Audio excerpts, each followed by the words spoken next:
नहीं चाहिए कट्टा सरकार, नहीं चाहिए कट्टा सरकार। फिर एक बार, फिर एक बार, फिर एक बार, नहीं चाहिए, नहीं चाहिए, नहीं चाहिए, नहीं चाहिए। फिर एक बार, फिर एक बार, फिर एक बार। साथियों, आपने तो कई लोगों की नींद हराम कर दी। आप नीचे बैठिए भाई, आप बैठिए नीचे। आप फोटो लाए हैं, मैं आपका बहुत आभारी हूं। यहां पार्टी कार्यालय में दे देना। आप लोगों ने ये 3 मिनट में अच्छों की नींद उड़ा दी है जी।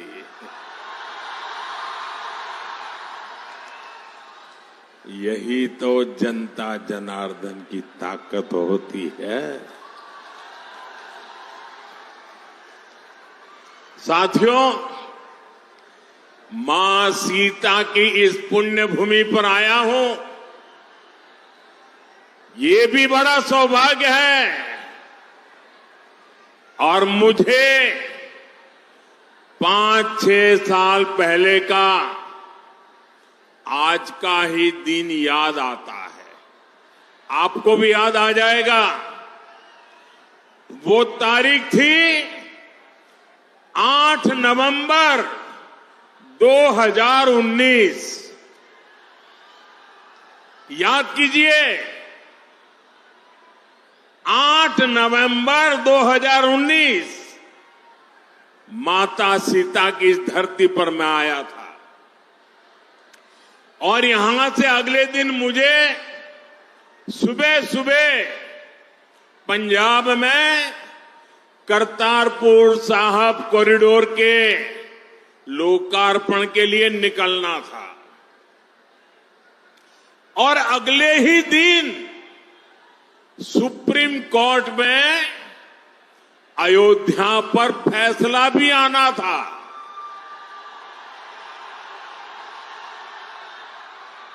मैं मन ही मन प्रार्थना कर रहा था कि सीता मैया के आशीर्वाद से फैसला रामलला के पक्ष में ही आए। मैं लगातार प्रार्थना कर रहा था। और साथियों, जब सीता माता की धरती से निकलते हुए प्रार्थना करूं, वो प्रार्थना कभी विफल जाती है क्या? इस धरती की ताकत है कि नहीं है? और यही तो मां के आशीर्वाद है। और साथियों, ऐसा ही हुआ। सुप्रीम कोर्ट ने रामलला के पक्ष में ही फैसला दिया। आज मां सीता की इस पुण्य भूमि पर आया हूं, आपका आशीर्वाद ले रहा हूं। और उस इतने सारे उत्साह से भरे लोगों के बीच वो दिन याद आना बहुत स्वाभाविक है। साथियों, मां सीता के आशीर्वाद से ही बिहार विकसित बिहार बनेगा। ये जो चुनाव है, ये विकसित बिहार बनाने के लिए है। ये चुनाव तय करेगा आने वाले सालों में बिहार के बच्चों का भविष्य क्या होगा, आपके संतानों का भविष्य क्या होगा, आपके बेटे बेटियों की आने वाली कल कैसी होगी। और इसलिए ये चुनाव बहुत अहम है। साथियों, आरजेडी वाले बिहार के बच्चों के लिए क्या करना चाहते हैं, ये इनके नेताओं के चुनाव प्रचार में साफ साफ दिखता है। आप जरा ये जंगल राज वालों के गाने और उनके नारे जरा सुन लीजिए, आप कांप जाएंगे। क्या बोलते हैं, क्या सोचते हैं। आरजेडी के मंचों पर मासूम बच्चों से कहलवाया जा रहा है। क्या कहलवाया जा रहा है? वो बच्चे कह रहे हैं उन्हें रंगदार बनना है, रंगदार बनना है।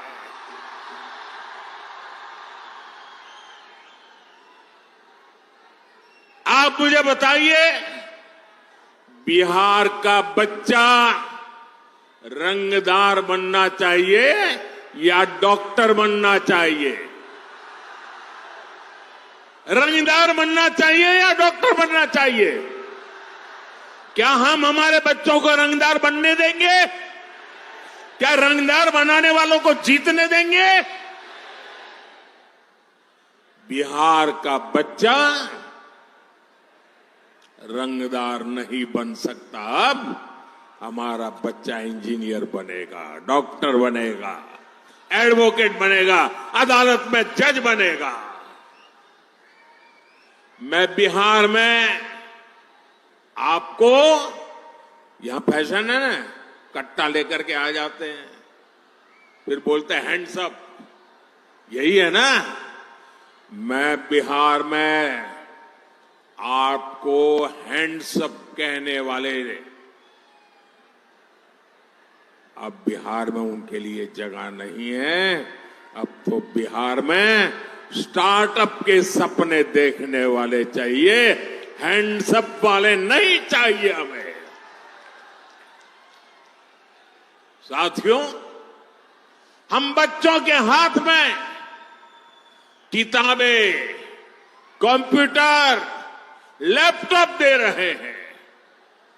हमारे बच्चे खेल में आगे बढ़े, इसलिए हम उन्हें बैट दे रहे हैं, हॉकी स्टिक दे रहे हैं, फुटबॉल दे रहे हैं, वॉलीबॉल दे रहे हैं। लेकिन आरजेडी के लोग बिहार के युवाओं को कट्टा और दूनाली देने की बात कर रहे हैं।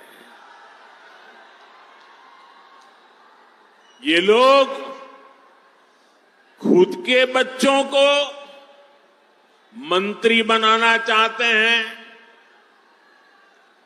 बेटा हो बेटी, कोई सांसद बने, कोई एमएलए बने, कोई मंत्री बने, कोई मुख्यमंत्री बने, अपने संतानों के लिए तो वो ये सपने देखते हैं। और आप सभी के बच्चों को रंगदार बनाना चाहते हैं, रंगदार बना दे। मुझे पूरी ताकत से बताइए भाइयों, ये रंगदार बनाने वाला पाप आपको मंजूर है क्या? ये बिहार को मंजूर है क्या? क्या इन बच्चों को मंजूर होगा क्या? साथियों, जंगल राज का मतलब है कट्टा, क्रूरता, कटुता, कुसंस्कार, करप्शन। क्या कर रहे हैं लोग? ये कुसंस्कार से भरे हुए लोग हैं, कुशासन का राज चाहते हैं। भारत रत्न जननायक कर्पूरी ठाकुर जी, भोला पासवान शास्त्री जी, ऐसे महान नेताओं ने बिहार को सामाजिक न्याय और विकास का विश्वास दिया था। लेकिन जैसे ही जंगल राज आया, वैसे ही बिहार में बर्बादी का दौर शुरू हो गया। आरजेडी वालों ने बिहार में विकास का पूरा माहौल ही खत्म कर दिया। साथियों, ये आरजेडी और कांग्रेस वाले उद्योगों की एबीसी भी नहीं जानते। ये उद्योगों में सिर्फ ताले लगाना जानते हैं।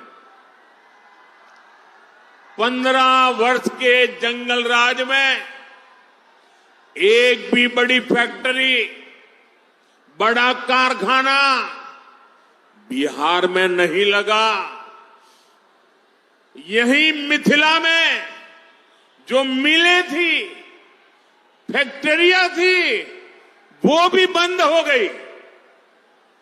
15 वर्ष के जंगल राज में कोई भी बड़ा अस्पताल, मेडिकल कॉलेज बिहार में नहीं बना।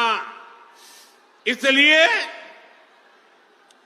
जंगल राज वालों के मुंह से विकास की बातें सिर्फ और सिर्फ सफेद झूठ है। साथियों, जंगल राज के समय में बिहार के लोगों का सरकार से भरोसा ही उठ गया था।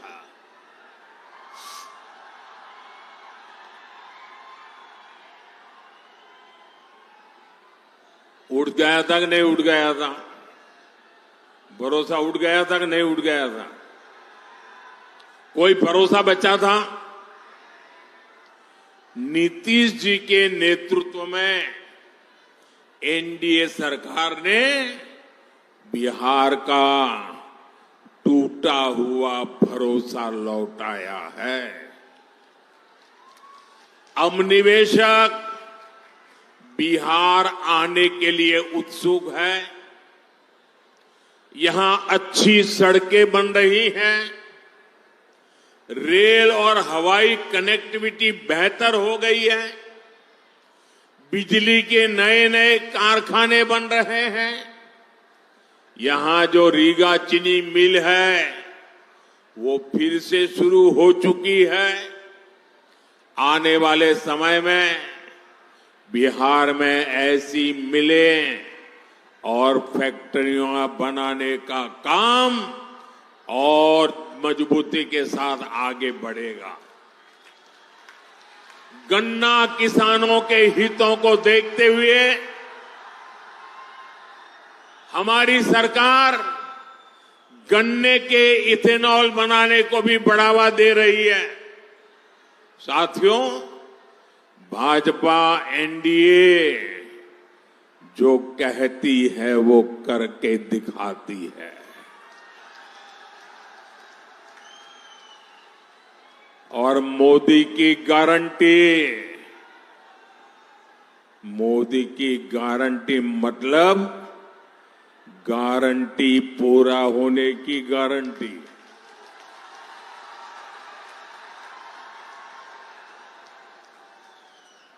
बिहार की समृद्धि का बहुत बड़ा आधार आत्मनिर्भर भारत अभियान भी है। मोदी देश को दुनिया की फैक्ट्री, बहुत बड़ा मैन्युफैक्चरिंग हब बनाने में जुटा है। ये तभी हो सकता है जब बिहार में खेती से जुड़े उद्योग लगे, बिहार में पर्यटन का विस्तार हो, यहां टेक्नोलॉजी से जुड़े उद्यम लगे, मैन्युफैक्चरिंग पर ज्यादा से ज्यादा निवेश हो। आने वाले सालों में हम इस काम को और तेजी से करने वाले हैं। मैं इसका रास्ता एनडीए ने अपने घोषणा में भी बताया है, घोषणा पत्र में बता करके रखा हुआ है। साथियों, यहां के हमारे नौजवानों में, हमारी बहनों में अद्भुत सामर्थ्य है और मोदी आपके श्रम, आपका सामर्थ्य, आपकी कला का ब्रांड एम्बेसडर है।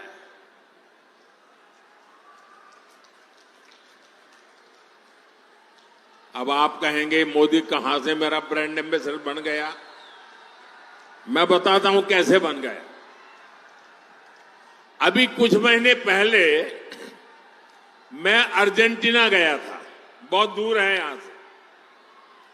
वहां के जो उपराष्ट्रपति हैं, उनको मैंने यहां की बहनों की बनाई मधुबनी पेंटिंग भेंट की थी और वो ऐसे देखते थे, बड़ा अजूबा लग रहा था उनको। और जब मैंने कहा कि मेरी बहनें बनाती हैं, बिहार के ऐसे कोने में बैठी हुई बहनें बनाती, गांव की बहनें, तो ऐसे ही देख रहे हैं मेरे सामने। बताइए, मैं आपका एम्बेसडर बना कि नहीं बना? मैं आपका ब्रांड एम्बेसडर बना कि नहीं बना? बिहार की बात दुनिया में पहुंचाई कि नहीं पहुंचाई? आपका मधुबनी पेंटिंग पहुंचाया कि नहीं पहुंचाया? इसी तरह दिल्ली में G20 समिट के दौरान दक्षिण कोरिया के राष्ट्रपति को भी मैंने मधुबनी पेंटिंग देने का काम किया। साथियों, ये सब मैं इसलिए करता हूं क्योंकि मुझे बिहार पर गर्व है। मुझे बिहार की माताओं बहनों के सामर्थ्य पर गर्व है। मुझे बिहार की बेटियों की ताकत पर गर्व है। मैं चाहता हूं आपकी कला, आपका कौशल दुनिया भर में पहुंचे, भारत में बने चीजों के लिए दुनिया में नया बाजार बने। साथियों, एक समय था जब बिहार दूसरे राज्यों से मछली मंगाता था, लेकिन एनडीए सरकार की नीतियों का असर है कि बिहार अब दूसरे राज्यों को मछली भेजने लगा है।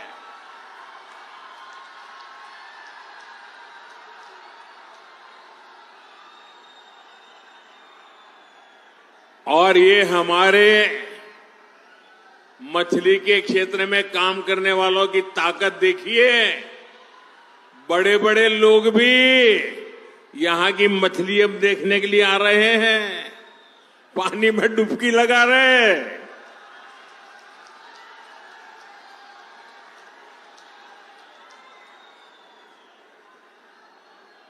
किसी ने मुझे कहा कुछ लोग बिहार की चुनाव में डूबने की प्रैक्टिस कर रहे हैं। साथियों, जैसे मछली के क्षेत्र में बिहार के लोगों ने बड़ी कमाल की है, सरकार ने और बिहार के हमारे मछुआरे भाई बहनों ने मिलकर के एक नया क्षेत्र खोल दिया है। अब इसी तरह हम मखाने को दुनिया के कोने कोने तक पहुंचाना चाहते हैं।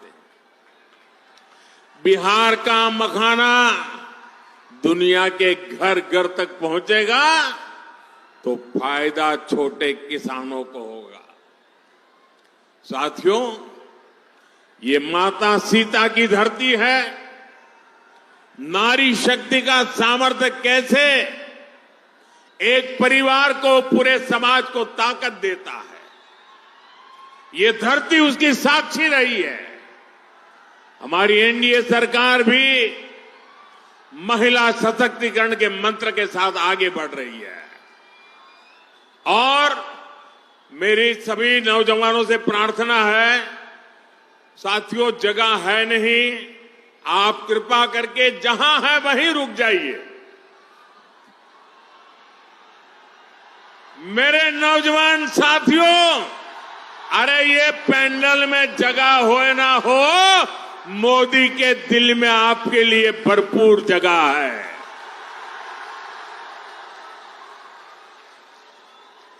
साथियों, सरकार की नीतियों और निर्णयों का असर हम हर क्षेत्र में देख रहे हैं।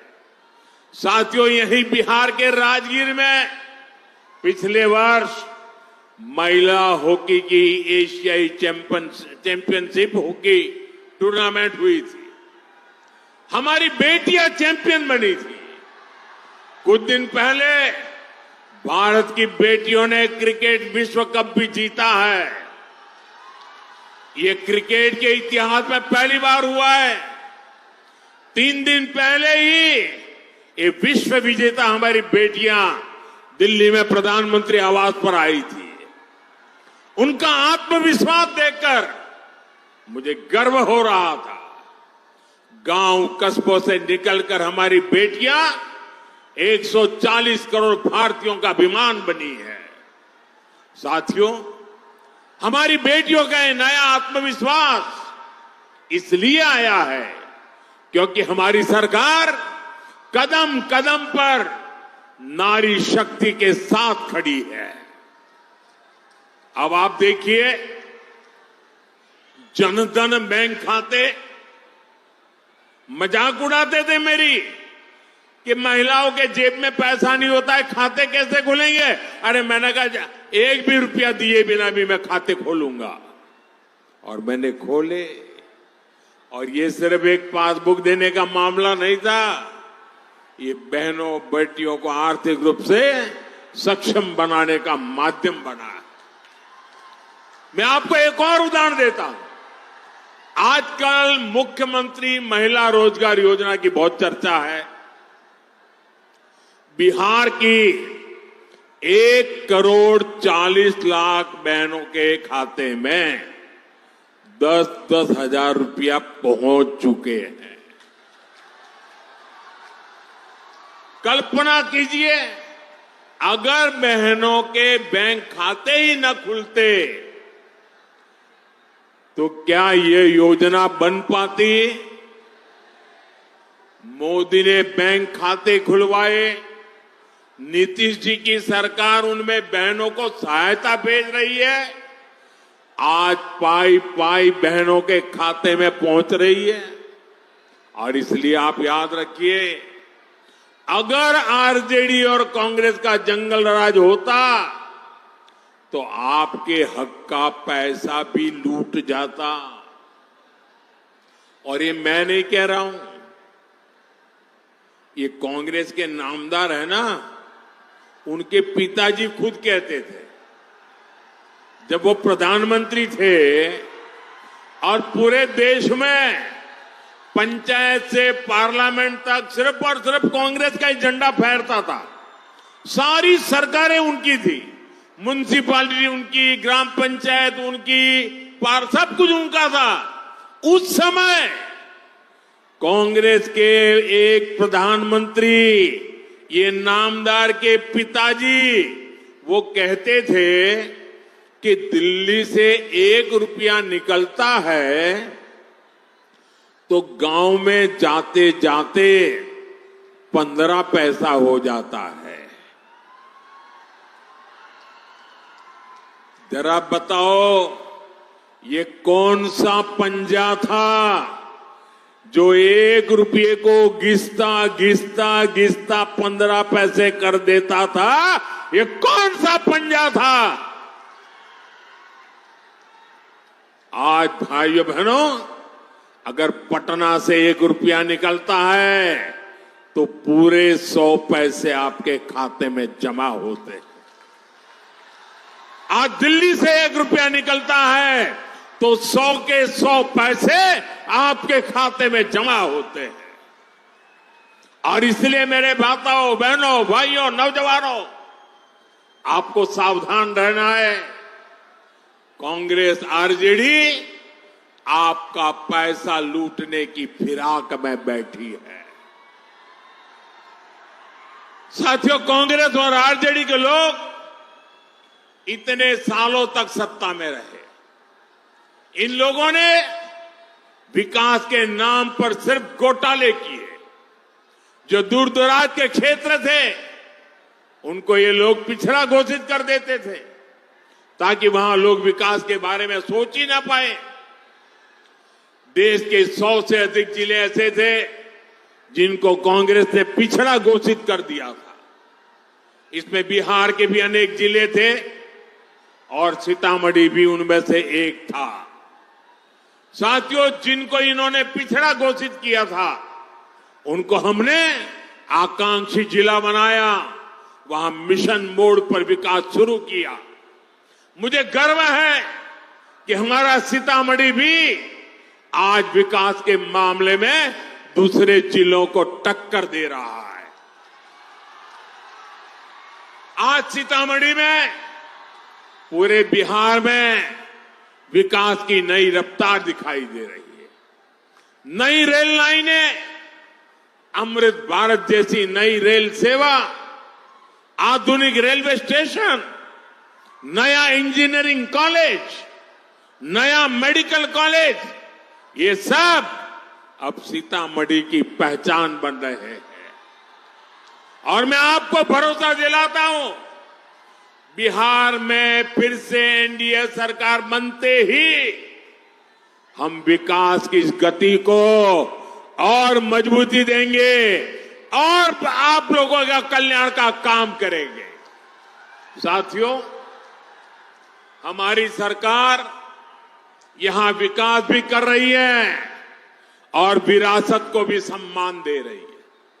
हम इस क्षेत्र को रामायण सर्किट से जोड़ रहे हैं। सीतामढ़ी से अयोध्या के लिए सीधी रेल सेवा भी इसी प्लान का हिस्सा है। आपके पाहुन, आपके दामाद जी तो खुद प्रभु श्री राम है। अयोध्या में सीतामढ़ी के दामाद जी का भव्य मंदिर बन गया है। अब माता के मायके की बारी है। पुनौरा धाम की भव्यता अब पूरी दुनिया देखेगी। साथियों, एक तरफ एनडीए सरकार अपने तीर्थों का विकास कर रही है, वहीं दूसरी तरफ कांग्रेस और आरजेडी के लोग हमारी आस्था का अपमान कर रहे हैं। आपने कांग्रेस के नामदार की बातें सुनी होगी। उन्होंने छठ पूजा के लिए क्या कहा, छठ महापर्व के लिए क्या कहा। छठ महापर्व आज देश और दुनिया में लोग श्रद्धापूर्वक मनाने लगे हैं। ये छठ महापर्व हमारी बिहार की माताओं बहनों की तपस्या का एक गौरवपूर्ण याद रखने वाला, इतिहास की तवारख में गोल्डन अक्षरों से लिखे जाने वाले तप है। 3-3 दिन तक तपस्या करती है, आखिर में तो पानी तक नहीं पीती है। इतनी बड़ी तपस्या छठ महापर्व की होती है और ये कांग्रेस के नामदार क्या कह रहे हैं? छठ महापर्व, छठ पूजा, ये तो ड्रामा है, ड्रामा, नौटंकी है। माताओं बहनों, ये आपका अपमान है कि नहीं है? ये आपका अपमान है कि नहीं है? ये छठ मैया का अपमान है कि नहीं है? हमारी परंपरा का अपमान है कि नहीं है? हमारी विरासत का अपमान है कि नहीं है?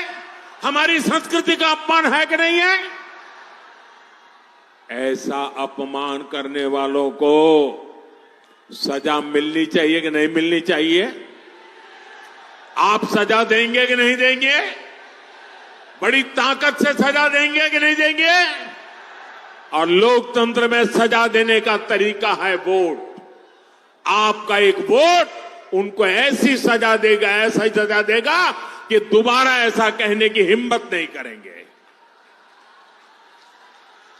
यही लोग हैं जिन्होंने महाकुंभ को लेकर गलत बातें की, महाकुंभ को फालतू कहा, राम मंदिर की प्राण प्रतिष्ठा का भी इन्होंने अपमान किया।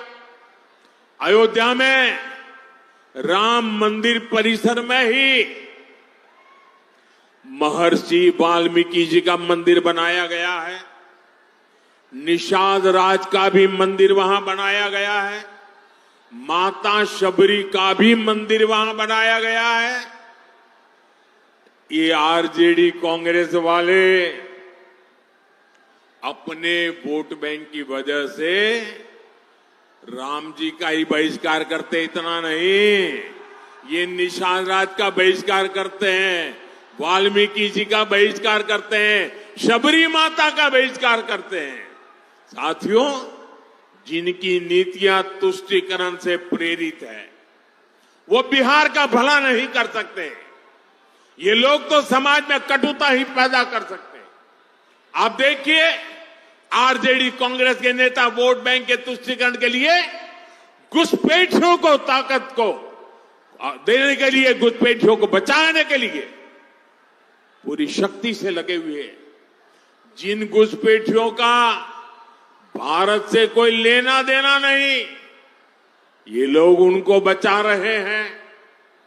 साथियों, जो घुसपैठिए हैं, ये आपके हक पर डाका डालते हैं। एक घुसपैठिए आपके संतानों के हक की चोरी करते हैं और ये उन चोरों को बचाने के लिए मैदान में उतरे हैं। आपकी रोजी रोटी पर कब्जा कर लेते हैं। हमारे बेटियों की सुरक्षा, देश की सुरक्षा के लिए खतरा बन जाते हैं। अब आप मुझे बताइए साथियों, आप पूरी तरह जवाब देंगे मुझे? सब के सब जवाब देंगे? पूरी ताकत से जवाब देंगे? ये जंगल राज वालों के कान फट जाए ना, ऐसा जवाब दीजिए मुझे। देंगे? मुझे बताइए, एक घुसपैठियों को निकालना चाहिए कि नहीं निकालना चाहिए? एक घुसपैठिए जाने चाहिए कि नहीं जाने चाहिए? एक घुसपैठिए जहां से आए वहां जाने चाहिए कि नहीं जाने चाहिए? आप मुझे बताइए, एक घुसपैठियों का हिसाब कौन कर सकता है? पूरी ताकत से बताइए, घुसपैठियों का हिसाब कौन कर सकता है? कौन घुसपैठियों को निकाल सकता है? कौन घुसपैठियों को सजा दे सकता है? मोदी नहीं। ये आपका जवाब गलत है। ये घुसपैठियों का हिसाब चुकते करने का काम मोदी नहीं, आपका एक वोट कर सकता है। आपका एक वोट कर सकता है। आपके वोट की ताकत है। एनडीए को मिला आपका हर वोट घुसपैठियों के विरुद्ध कार्रवाई को करके रहेगा, मैं आपको वादा करता हूं। साथियों, पहले चरण में एनडीए ने बिहार में जीत की तरफ बड़ा मजबूत कदम रख दिया है।